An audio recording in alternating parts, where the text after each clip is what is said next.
Hey, hey, it's time to ship and it's getting hot out here, so I need to get this done. Let's go do it.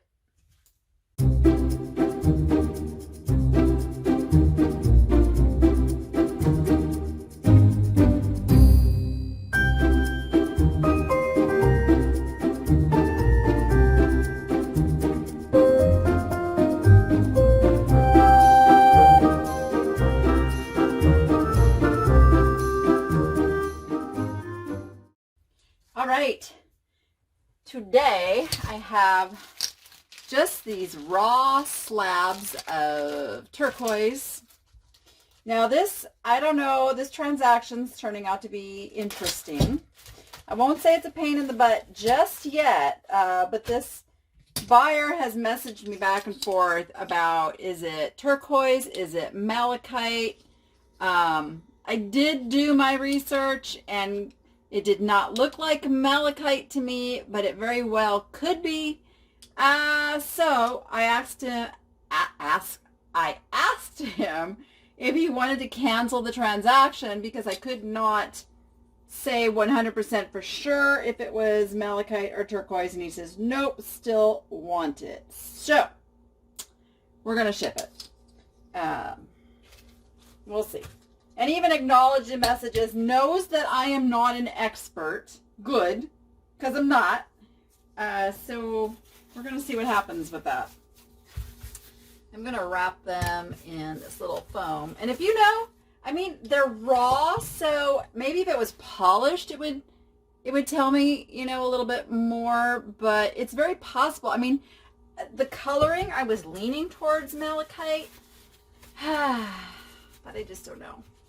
I think the value is about the same in this case for what they're getting. So, gosh darn it, it's just hard sometimes when we go outside of our niche, and I only listed these because they were in my stash of stuff. And then I was like, oh, this stuff brings some good money. So, there we go. All right, so they're wrapped up, and they're going to go in a little padded mailer, like so, because they're very fully protected. And hopefully, this customer is happy with what they get, because that's what they're getting. We'll see. We'll see. Do you guys remember the that really super fragile item, the Capodimonte style thing? You know, I did a video just on packaging that, pretty much.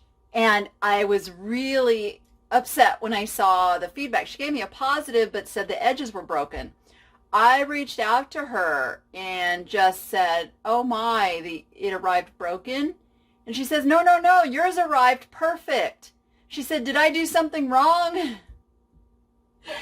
So, I showed her the link to revise feedback, but I don't think eBay lets you revise feedback unless it's from a neutral or neg into a positive. So, I just responded to it.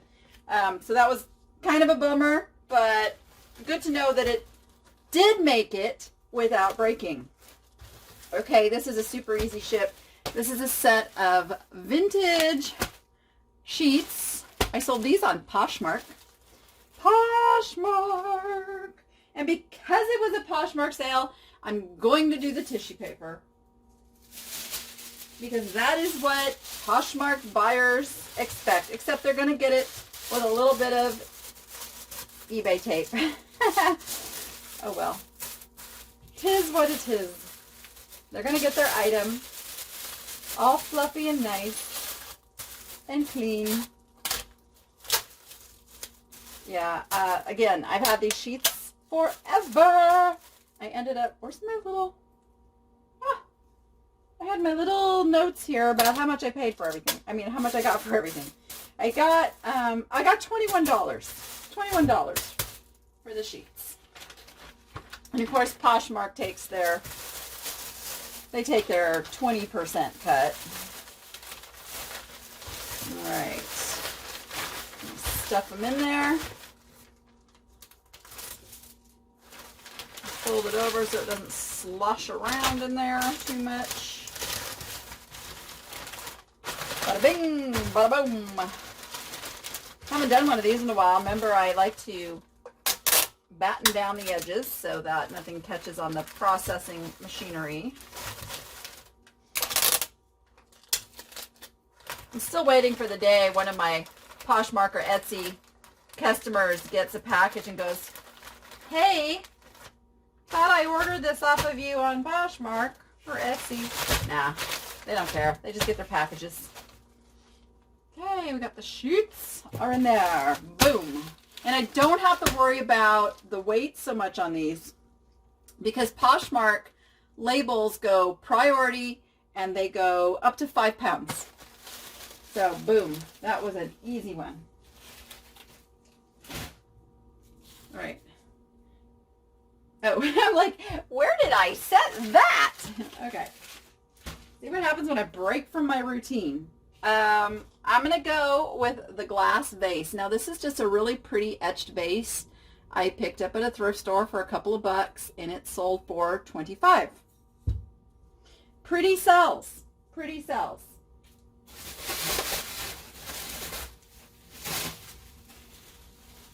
I love things to be vintage, and it very well could be. I mean, it's got a mark on the bottom I never could figure out. I don't know if you can see. There's like a little paw print mark. I don't know if that's going to come through on the... it's not really coming through, is it? There it is. See, there's the little paw mark. So if anybody knows, or is it a sun? I don't know, maybe, no, it's a paw mark. Anyway, never could figure out the maker. Maybe it's some $1 million vase, you know, that I'm selling for $25. But you know what? It's all good. Can't go broke making a profit. I got what I wanted for it. So I'm okay. I'm okay if somebody else is going to go make a ton of money off of it. Probably not. I'm pretty sure it sold for the pretty factor. Because it is a really pretty color, pretty vase. And this is going to go priority. Whew, guys, I'm sweating. It is 80, it's 84 out here already. All right. And if I break out a fan, then I'm going to have a bunch of noise in the background of my videos. I probably will not be doing as many shipping videos here coming up because, oh my gosh, Goodwill is opening. Goodwill's opening back up, and the antique malls are open, and it's a beautiful thing.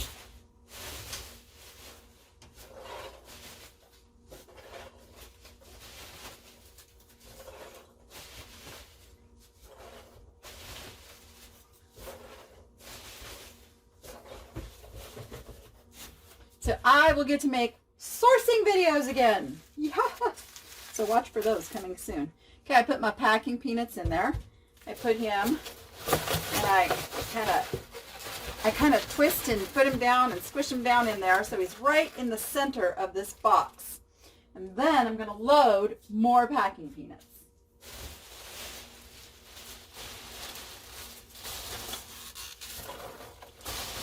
This one has a lot more of the pink ones in it. Nice. I'm going to have to find a local source for packing peanuts and not pay a fortune for these suckers.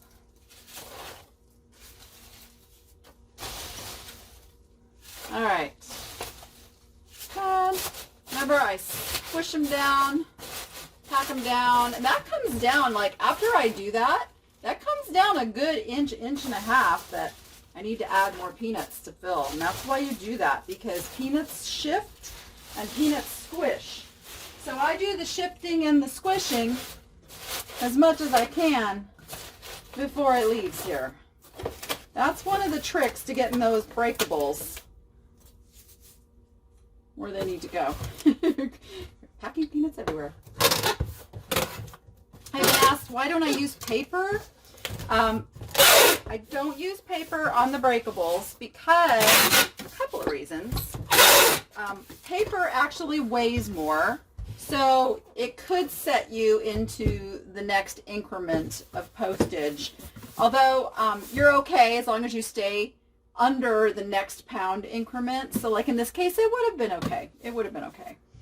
But the second reason is that paper doesn't have any shock absorption to it. The styrofoam does. So like when I drop that, the packing peanuts are absorbing that impact and keeping it off the item, where paper, not doing that so much. So that is why I use the packing peanuts over paper.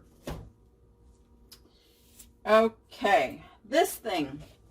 This, you might have seen one of my haul shows where I talked about, like, I don't even know why I bought this.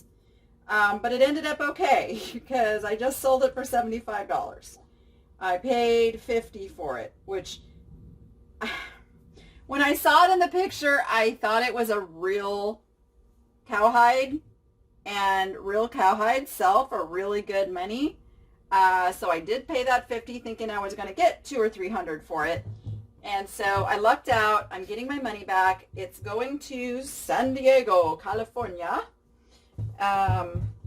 And that also means that I can not worry about the size of the package as much, and the weight is not as big of a factor, although I did put the calculated.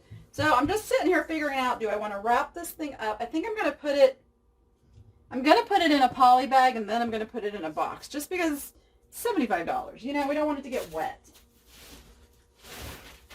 And I think, maybe not. Maybe a bigger one. I only have 2 of my giant ones left. Okay, so I'm going to put it in this poly bag. I mean, I'm happy to have my money back. Don't get me wrong. I'm super happy to be selling this piece. But it wasn't as much of a profit margin after you take out, all the fees and everything. It wasn't really a great, I wouldn't do that again. It worked out well, but I don't recommend spending $50 on something you can only sell for $75. It's not a big enough margin to tie up that much money. Because at the end of the day, what is that? 75, so 65. So I only made like $12. Yeah. And the thing is, it took longer to list. It took longer to, take the pictures. Everything took longer. So you got to figure that in for these big obnoxious items. Is the hassle worth it? This time, it ended up okay because it was actually a very fast sale. I think I only had it up for maybe not even no, it hasn't even been up for a week because I listed it the same time as the quilts that are currently running on auction. And so it only took like 4 days to sell it. So, I mean, that's pretty cool. All right. And, so I'll tell you, I sold one more item. Here, I don't have to bend over. Here, you can see it's getting hot. I sold one more item, and I can't find them. Now, here's the benefit of putting in your actual weight of your items into your listings, is that I know I can print the shipping label and buy myself a day to find that item because it's here somewhere. So I will do what I call faux ship, which basically that's the rule with eBay. If you have 1 day handling, you have 1 business day to print that label and get it in the mail. So I will print that label and hopefully it will be in the mail either later tonight or in the morning when I find the item. But that way I don't delay all the rest of my shipping from getting done and getting out for my carrier pickup, okay? If I can't find the item, of course, I'm going to refund the buyer and I will eat that label. It's a first class item. It's a $3 ship. So, but yeah, that's just one of the things we do because I'm protecting the metrics of my business as a whole, and we all know that your searchability depends on those metrics staying good. So that's the key factor. But I always make my customers whole. I always take care of my customers, so don't go thinking I'm just going to cheat them. Not happening. I don't do that. Been doing this for 22 years. I don't cheat customers. I wouldn't have a business that I do if I'd been cheating customers. So anyway, with that, I'm sweating. I'm glistening now. Oh, I'm glistening. And it's time to go inside into the air conditioning and go print some labels. So with that, go be profitable and make it fun. See you next time.